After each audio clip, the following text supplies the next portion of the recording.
के प्रयास कर रहे हैं। देखते हैं खबरें फटाफट अंदाज में। महाराष्ट्र सरकार ने सोमवार देर शाम 31 मार्च तक के लिए नई पाबंदियां लागू कर दी हैं। इसके तहत cinema hall, shopping malls, hotel, restaurant 50% capacity के साथ खोले जाएंगे। पंजाब में लगातार बढ़ते संक्रमण से सहमी पंजाब सरकार ने 10वीं और 12वीं की बोर्ड परीक्षाएं 1 महीने के लिए टाल दी। अब ये 20 अप्रैल से 24 मई तक होंगी। अहमदाबाद में कोरोना के चलते सख्ती बढ़ा दी गई। यहां नरेंद्र मोदी स्टेडियम में होने वाले भारत और इंग्लैंड के बीच T20 के 3 मुकाबलों को बिना दर्शकों के कराने का फैसला लिया गया। महाराष्ट्र में सोमवार को कोरोना के 15,051 नए मामले सामने आए हैं, जबकि 48 लोगों की कोरोना से मौत हुई है। गुजरात में कोरोना के मामलों की बात करें तो 24 घंटे में 890 नए मामले सामने आए। 594 लोगों ने कोरोना से ठीक हुए, जबकि 1 की मौत हो गई। मध्य प्रदेश में कोरोना ने फिर रफ्तार पकड़ ली है। पिछले 24 घंटे में 797 नए मामले सामने आए हैं। साल 2021 में ये पहली बार है जब मामलों की संख्या इतनी ज्यादा हुई है। भारत में कोरोना के नए मामलों ने एक बार फिर से रफ्तार पकड़ ली है। बीते 24 घंटे में कोरोना के 26,291 नए मामले सामने आए हैं। 118 लोगों की मौत हुई। हालांकि इस दौरान 17,455 लोग संक्रमण से मुक्त हुए। राजस्थान में भी कोरोना ने रफ्तार पकड़ ली है। आज 251 नए केस मिले। जयपुर में 55 नए मामले आए। वहीं एक्टिव मरीजों की संख्या 2,572 पहुंच गई है। कोरोना के बढ़ते मामलों को देखते हुए प्रधानमंत्री मोदी मुख्यमंत्रियों के साथ एक बार फिर बैठक करेंगे। पीएम की ये बैठक 17 मार्च को होगी। बैठक के दौरान टीकाकरण को लेकर भी चर्चा की जाएगी। बटला एनकाउंटर केस में आरिज खान को फांसी की सजा सुनाई गई। दिल्ली की साकेत कोर्ट ने इसे रेयरेस्ट ऑफ रेयर केस माना है। आरिज खान को कोर्ट ने 8 मार्च को दोषी करार दिया था। आतंकी आरिज खान पर कोर्ट ने 11 लाख रुपए का जुर्माना भी लगाया है, जिसमें 10 लाख रुपए इंस्पेक्टर मोहन चंद शर्मा के परिवार को दिए जाएंगे। बाटला हाउस मामले में फैसले के बाद केंद्रीय मंत्री प्रकाश जावड़ेकर ने सोनिया, केजरीवाल और ममता पर निशाना साधा। उन्होंने ट्वीट किया कि बाटला हाउस केस में कोर्ट के फैसले ने आतंकवादियों के समर्थकों का पर्दाफाश कर दिया है। जम्मू कश्मीर में सुरक्षा बलों को बड़ी कामयाबी मिली। सुरक्षा बलों ने शोपियां में जैश के एक टॉप कमांडर को ढेर कर दिया। जैश का यह कमांडर मसूद अजहर का करीबी था। पश्चिम बंगाल की मुख्यमंत्री ममता बनर्जी ने चुनाव प्रचार में पूरी ताकत झोंक दी है। पैर में चोट के बावजूद उन्होंने पुरुलिया में व्हीलचेयर से रैली की। इस दौरान उन्होंने कहा कि जख्मी हूं, लेकिन लोगों का दर्द मेरे दर्द से बड़ा है। पुरुलिया में रैली के दौरान ममता बनर्जी ने बीजेपी को आड़े हाथ लिया। उन्होंने कहा कि मुझे घायल करके कुछ लोगों ने सोचा कि मैं चुनाव प्रचार में नहीं आऊंगी, लेकिन मैं आ गई। पश्चिम बंगाल के बांकुरा में एक चुनावी रैली को संबोधित करते हुए होम मिनिस्टर अमित शाह ने ममता बनर्जी पर तंज कसते हुए कहा कि आज मेरा हेलीकॉप्टर खराब हो गया, लेकिन मैं इसमें किसी की साजिश नहीं बताऊंगा। AIMIM चीफ असदुद्दीन ओवैसी ने योगी सरकार पर निशाना साधा। उन्होंने यूपी सरकार पर मुस्लिम अपराधियों को एनकाउंटर में मारने का आरोप लगाया है। केजरीवाल सरकार और केंद्र के बीच एक बार फिर तकरार बढ़ गई है। इस बार विवाद NCT एक्ट को लेकर हुआ है। रॉबर्ट वाड्रा के मनी लॉन्ड्रिंग मामले में जोधपुर हाईकोर्ट ने सुनवाई टाल दी। मामले में दोनों पक्षों के अधिवक्ताओं ने आगे के लिए समय मांगा। 5 अप्रैल को सुनवाई होगी। आमिर खान ने सोशल मीडिया को अलविदा कह दिया है। उन्होंने ट्विटर पर एक पोस्ट के जरिए इसकी जानकारी दी। उन्होंने अपने फैंस का शुक्रिया जताया और सोशल मीडिया छोड़ने की बात लिखी। ड्रग्स केस में अभिनेत्री रिया चक्रवर्ती को मिली जमानत के खिलाफ नारकोटिक्स कंट्रोल ब्यूरो NCB ने सुप्रीम कोर्ट पहुंचा। NCB ने बॉम्बे हाईकोर्ट के आदेश को चुनौती दी है। इस पर गुरुवार यानी 18 मार्च को सुनवाई होगी। सीएम गहलोत की अध्यक्षता में सीएम में मंत्रिपरिषद की बैठक हुई। बैठक में 12 जिलों में 17 नई नगर पालिकाओं के गठन के लिए अधिसूचना के प्रस्ताव को स्वीकृति दी है। बैठक में राज्य कैबिनेट ने सुप्रीम कोर्ट द्वारा आरक्षण की सीमा 50% और विशिष्ट परिस्थितियों में ही 50% से अधिक आरक्षण के संबंध में विचाराधीन याचिका की सुनवाई के दौरान सभी राज्यों से मांगे गए दृष्टिकोण पर भी विचार विमर्श किया। मंत्रिमंडल ने राय जाहिर की कि 1992 के इंदिरा साहनी मामले में आरक्षण के लिए 50% सीमा संबंधी निर्णय पर पुनर्विचार करने की आवश्यकता है। मंत्रिमंडल ने राज्य सरकार के इस आशय का पक्ष सुप्रीम कोर्ट में प्रस्तुत करने की स्वीकृति दी।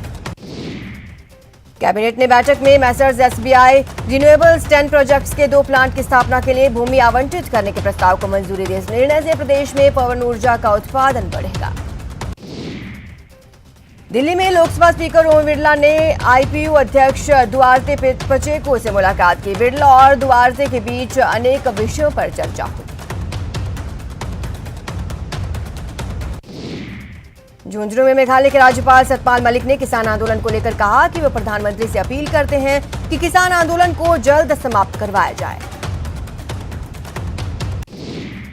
जयपुर में पूर्व मंत्री यूनुस खान ने डीडवाना क्षेत्र की पीड़ित शिक्षिका से मुलाकात कर हाल जाना। साथ ही यूनुस खान ने कहा कि प्रदेश में महिलाओं पर अत्याचार रोकने में कांग्रेस सरकार पूरी तरह से फेल हो चुकी है। राजस्थान पुलिस के डिकॉय ऑपरेशन की संसदीय समिति ने तारीफ की। समिति ने कहा कि पूरे देश में डिकॉय ऑपरेशन होना चाहिए। एमएचए सभी राज्यों को एडवाइजरी भेजे। रिश्वत के बदले अस्मत केस में एसीबी ने आरोपी आरपीएस कैलाश बोहरा को कोर्ट में पेश किया, जहां कोर्ट ने उसे 26 मार्च तक न्यायिक हिरासत में भेज दिया है। इस मामले में कैलाश बोहरा को प्रदेश सरकार ने पुलिस सेवा से बर्खास्त कर दिया। संसदीय कार्य मंत्री शांति धारीवाल ने विधानसभा में इसकी घोषणा की। बोहरा के बर्खास्त की जानकारी मंत्री शांति धारीवाल ने दी। उन्होंने अनुच्छेद 311 का जिक्र किया और कहा, रेयरेस्ट ऑफ एयर केस में बिना प्रक्रिया फॉलो किए आरोपी को बर्खास्त किया जा सकता है। कोटा के संगोद और कनवास में फसल खराबे का विधायक भरत सिंह कुंदनपुर ने जायजा लिया और नुकसान की जानकारी ली। भरतपुर में तकनीकी एवं संस्कृत शिक्षा राज्य मंत्री सुभाष गर्ग ने करीब 1 दर्जन कॉलोनियों की गलियों में घूमकर आमजन की समस्याओं का जायजा लिया। न्यूज 18 राजस्थान की खबर का बड़ा असर हुआ है। कोटा में एमबीएस अस्पताल लापरवाही मामले में अस्पताल प्रशासन ने 3 सदस्यीय कमेटी का गठन किया है। कमेटी पूरे मामले की जांच करेगी। झालावाड़ एसीबी ने मोगरा ग्राम पंचायत के ग्राम विकास सचिव गोविंद मेहर को 30,000 की रिश्वत लेते गिरफ्तार किया। आरोपी ग्राम विकास सचिव ने रिश्वत की राशि पट्टे बनाने की एवज में मांगी थी। अलवर में भी एसीबी ने यूआईटी में कार्रवाई की और जूनियर इंजीनियर को 20,000 की घूस लेते रंगे हाथों पकड़ा। कार्रवाई की भनक लगते ही आरोपी भागने की फिराक में था। चित्तौड़गढ़ में 3 युवकों ने एक अन्य युवक के साथ मारपीट की और उसका वीडियो सोशल मीडिया पर वायरल कर दिया। पुलिस आरोपियों की तलाश में जुटी है। झुंझुनू में युवक की हत्या मामले में पुलिस ने आरोपियों को गिरफ्तार कर लिया है। अजमेर की सिविल लाइन थाना पुलिस ने दुष्कर्म के मामले में 1 महीने से फरार चल रहे आरोपी को गिरफ्तार किया। चित्तौड़गढ़ में कार सवार बदमाशों ने एटीएम में चोरी करने का प्रयास किया, लेकिन पुलिस ने आरोपियों को पकड़ लिया।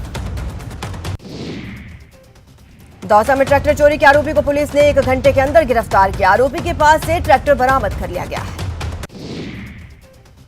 सीकर पुलिस ने अवैध देसी कट्टे के साथ एक युवक को गिरफ्तार किया। बूंदी में दहेज के लिए विवाहिता को घर से बाहर निकालने का मामला सामने आया है। 2 महीने पहले विवाहिता की शादी हुई थी।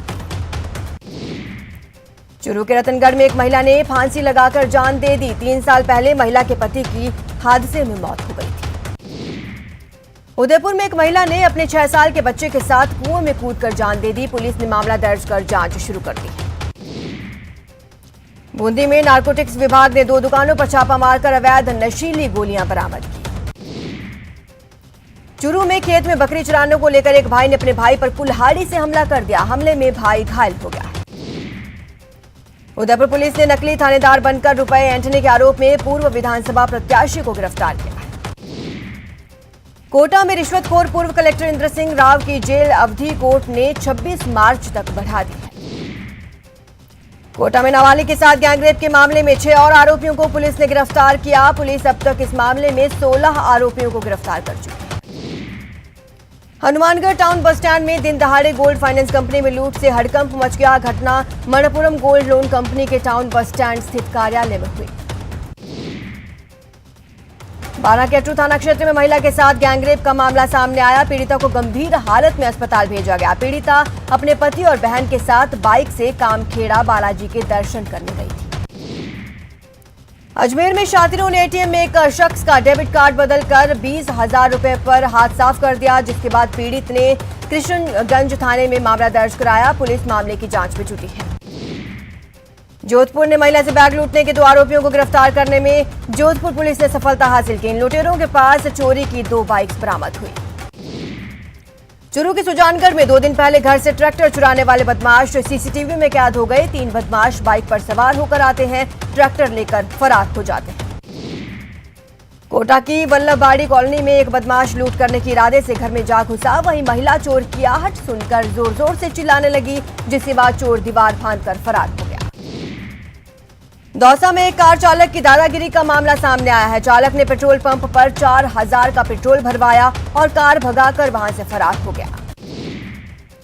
टोंक के NH52 पर बस पलट गई। हादसे में 10 से ज्यादा लोग घायल हो गए। राजसमंद के केलवा थाना क्षेत्र में मार्बल फैक्ट्री पर काम करने के दौरान हादसे में एक मजदूर की मौत हो गई। झुंझुनू में सड़क हादसे में कार सवार जीजा साले की मौत हो गई। चूरू के रतनगढ़ में पिकअप और टेम्पो में टक्कर हो गई। हादसे में एक ही परिवार के 6 लोग घायल हो गए। चूरू के रतनगढ़ में नोहरे में आग लगने से 1.5 लाख स्क्रैप जलकर खाक हो गया। आधे घंटे की मशक्कत के बाद आग पर काबू पाया गया। चूरू के सुजानगढ़ में देर रात व्यापारी के साथ लूट की वारदात हुई, जिसके विरोध में व्यापार मंडल ने बाजार बंद करने का ऐलान किया है। देश भर के सरकारी बैंकों में कामकाज ठप रहा, वहीं आज कोई काम नहीं होगा। दरअसल सरकारी बैंकों के प्राइवेटाइजेशन के सरकार के फैसले के खिलाफ बैंक यूनियंस ने हड़ताल का ऐलान किया है। झुंझुनू में निजीकरण और श्रमिक विरोधी नीतियों के विरोध में राष्ट्रीयकृत बैंक और ग्रामीण बैंक के कर्मचारियों ने हड़ताल की। श्रीगंगानगर में निजीकरण के विरोध में श्रमिक संगठन C2 ने रेलवे स्टेशन पर प्रदर्शन किया। सीकर रेलवे स्टेशन के बाहर केंद्रीय श्रम संगठनों के समन्वय समिति की ओर से जमकर प्रदर्शन किया गया। कृषि कानून, महंगाई और निजीकरण के खिलाफ यह प्रदर्शन हुआ। सीकर में विभिन्न मांगों को लेकर बैंक कर्मचारियों ने हड़ताल करते हुए प्रदर्शन किया। चूरू में जिला कलेक्टर और SDM के खिलाफ राजस्थान राजस्व कर्मचारियों ने हड़ताल की। पद का दुरुपयोग करने का आरोप लगाया। धौलपुर जिले के सरकारी बैंक के कर्मचारी बैंकों को निजीकरण के विरोध में हड़ताल पर चले गए। बैंकों के सामने बैंक कर्मचारियों ने केंद्र सरकार के खिलाफ जमकर नारेबाजी की। प्रदेश में लगातार महिलाओं के साथ हो रहे दुष्कर्म मामले में अजमेर में शहर महिला बीजेपी की ओर से प्रदर्शन करते हुए राज्यपाल के नाम जिला कलेक्टर को ज्ञापन सौंपा। बूंदी के भिया ग्राम पंचायत में सड़क बनाने की मांग को लेकर ग्रामीणों ने कलेक्ट्रेट पर प्रदर्शन किया। भीलवाड़ा में अखिलेश यादव के खिलाफ जाल रोड प्रेस क्लब की ओर से पत्रकारों ने प्रदर्शन किया। डूंगरपुर में शिक्षाकर्मियों और पैरा टीचर्स ने अपनी मांगों को लेकर कलेक्टर के बाहर क्रमिक धरना शुरू किया। कोटा में बढ़ती महंगाई के खिलाफ कांग्रेस कार्यकर्ताओं ने केंद्र के खिलाफ सड़कों पर उतरे और प्रदर्शन किया। झालावाड़ में भील समाज को विशेष आरक्षण की मांग को लेकर कलेक्ट्रेट पर बैठे 4 युवकों में से 2 की तबीयत खराब हो गई। कोटा में ओलावृष्टि से प्रभावित किसानों को मुआवजा दिलाने की मांग को लेकर बीजेपी के पूर्व विधायक हीरालाल नागर ने प्रदर्शन किया। प्रतापगढ़ मिनी सचिवालय में कलेक्टर ने साप्ताहिक समीक्षा बैठक को लेकर विभागवार कार्यों की समीक्षा की, निस्तारण करने के निर्देश दिए। टोंक जिले के लिए मनोनीत की गई बाल कल्याण समिति के अध्यक्ष और सभी सदस्यों ने विधिवत पदभार ग्रहण कर लिया। झुंझुनू में उपभोक्ता विभाग की ओर से विश्व उपभोक्ता दिवस पर सूचना केंद्र में जिला रसद विभाग की ओर से कार्यक्रम आयोजित हुआ। सीकर कलेक्ट्रेट सभागार में 59वें अंतर्राष्ट्रीय उपभोक्ता दिवस पर रसद विभाग और जिला उपभोक्ता जागरण समिति की ओर से संगोष्ठी का आयोजन किया गया। धौलपुर में ब्राह्मण समाज के लोगों ने जिला प्रशासन को मुख्यमंत्री के नाम ज्ञापन सौंपा। ज्ञापन में डकैत केशव गुर्जर से मुठभेड़ में घायल कांस्टेबल कमर सिंह को पदोन्नत करने की मांग की गई। करौली में विश्व उपभोक्ता दिवस पर कलेक्ट्रेट सभागार में संगोष्ठी का आयोजन हुआ, जिसमें उपभोक्ताओं को अपने अधिकारों के प्रति जागरूकता पर जोर दिया गया। भीलवाड़ा में बढ़ते कोरोना रोगियों को देखते हुए SDM के नेतृत्व में एक टीम ने शहर में कई जगहों पर निरीक्षण किया। कोटा में मोबाइल OPD सेवा के तहत 7 जगहों पर कैंप लगाकर 225 मरीजों को परामर्श दिया गया। नागौर के परबतसर विधायक रामनिवास गावड़िया का शादी में लाडनू विधायक मुकेश भाकर ने गाड़ी चलाई, साथ ही जमकर डांस किया। कोटा में मौसमी बीमारियों की रोकथाम को लेकर चिकित्सा विभाग की 567 टीमों ने 7010 घरों का सर्वे किया।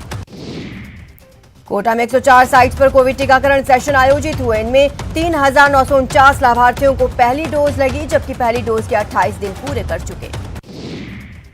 कोटा में सोमवार को 9 मरीजों की रिपोर्ट पॉजिटिव आई। जिले में कुल कोरोना केस 20,300 के पार। सीकर के लक्खी मेले में पहुंच रहे श्रद्धालुओं के लिए बने धर्मशालाओं, चिकित्सा विभाग की टीमों ने निरीक्षण किया और धर्मशाला संचालकों को कोरोना गाइडलाइंस की पालना कराने के लिए निर्देश दिए।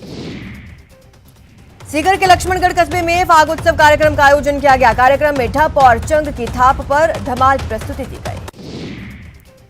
हरिद्वार महाकुंभ में सेनाचार्य स्वामी अचलानंद गिरी महाराज की ओर से 1 अप्रैल से शिविर आयोजित होगा, जिसके निमंत्रण पत्रिका का विमोचन रामदेव मंदिर रायकाबाग में किया गया। उदयपुर की मोहनलाल सुखाड़िया विश्वविद्यालय के शिक्षा संकाय में 1 दिवसीय प्रदर्शनी का आयोजन किया गया। बाड़मेर में सूचना केंद्र पर कलेक्टर ने विश्व उपभोक्ता दिवस के अवसर पर प्रदर्शनी का शुभारंभ किया। बीकानेर के खेतेश्वर मंदिर में प्राण प्रतिष्ठा दिवस समारोह 19 मार्च से आयोजित किया जाएगा। जयपुर आईजी हवा सिंह घुमरिया ने सीकर के खाटू श्याम जी पहुंचकर बाबा श्याम के वार्षिक फाल्गुनी लक्खी मेले की तैयारियों का जायजा लिया। श्रद्धालुओं को किसी तरह की कोई परेशानी न हो, इसको लेकर आईजी घुमरिया ने पुलिस के अधिकारियों को आवश्यक दिशा निर्देश दिए।